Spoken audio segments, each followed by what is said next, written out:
Assalamu alaikum everyone. Welcome to my channel. Today we are diving deep into one of the most important topics in economics, which is called the demand and supply of money. This is a core concept in macroeconomics that helps us understand how money moves through an economy, why people want to hold money, and how governments and central banks influence money supply. So stick with me until the end, because by the time we are done, you will have a crystal clear understanding of money demand and supply, the different types and their real life significance. So, what is demand for money? Let's begin with the demand for money. When economists talk about demand for money, they don't mean wanting to get rich or wishing for more cash. Instead, they mean the desire to hold money instead of spending it or investing it right away. People hold money for three main reasons, which are transaction demand, precautionary demand, speculative demand. Let's start with transaction demand. This is the money we keep for our daily purchases. For example, when you buy groceries, pay for transport, or eat at a restaurant, you are using transaction demand for money. Then precautionary demand is this is the money we hold just in case something unexpected happens. Think of it as your emergency savings. Maybe your phone breaks or suddenly need to see a doctor. You need some cash ready. Then we have speculative demand. This is money held because people expect better opportunities in the future. For example, if someone thinks that bond prices will fall or stock prices will change soon, they might hold cash now and invest later. This is often called asset demand for money. Then we have speculative demand for money. There is a term which is called portfolio. The diagram is about a portfolio in economics, finance. A portfolio means the collection of assets someone holds. This can include money, bonds, etc. The main idea of the diagram, a portfolio can be divided into liquid money, ready to use, and bonds which are like money but tied up for some time. Then we have supply of money. Now that we have understand demand, let's move to the supply of money. The supply of money simply means the total stock of money circulating in an economy.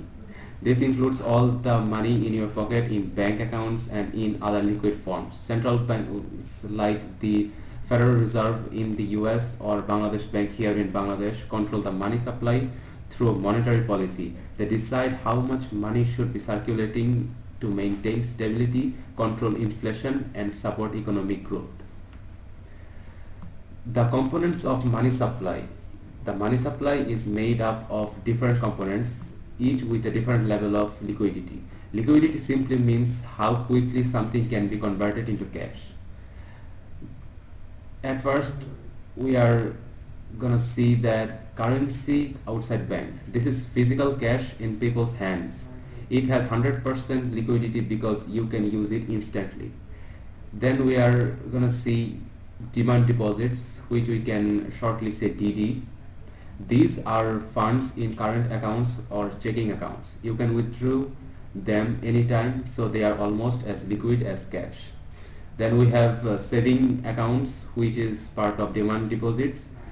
This means these are deposits you can withdraw, but sometimes with small restrictions. And then we have time deposits. These are fixed deposits that have a maturity date. If you withdraw early, you face penalties. These are less liquid but still part of money supply. Then we have types of money supply, which are M1, M2, and M3. In this slide, we have M1, which is also called narrow money. This includes the most liquid forms, cash, demand deposits, and traveler's checks. We have a formula of M1, which is currency plus demand deposits. Then M2, which is called broad money. This is M1 plus less liquid assets like savings deposits and small time deposits. This formula is M2 is equal to M1 plus time deposits. On the next slide, we have M3, which is called extended money supply.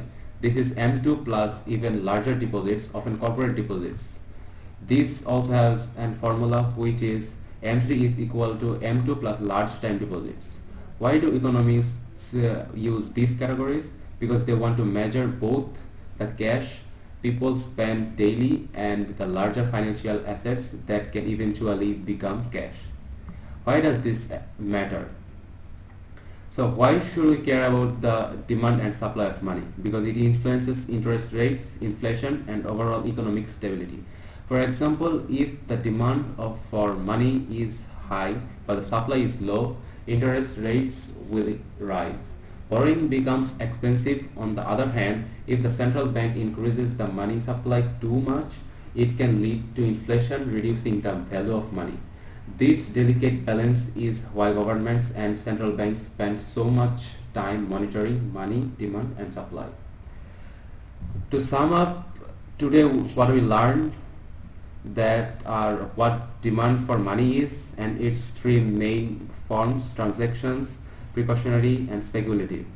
We have also learned what money supply means and its key components, how economists classify money into M1, M2, and M3. And finally, we have learned why balancing money demand and supply is essential for a healthy economy. That's it for today's video. If you found this explanation helpful, make sure to like, share, and subscribe for more easy to understand economics lessons. Thanks for watching, and I will see you in the next one.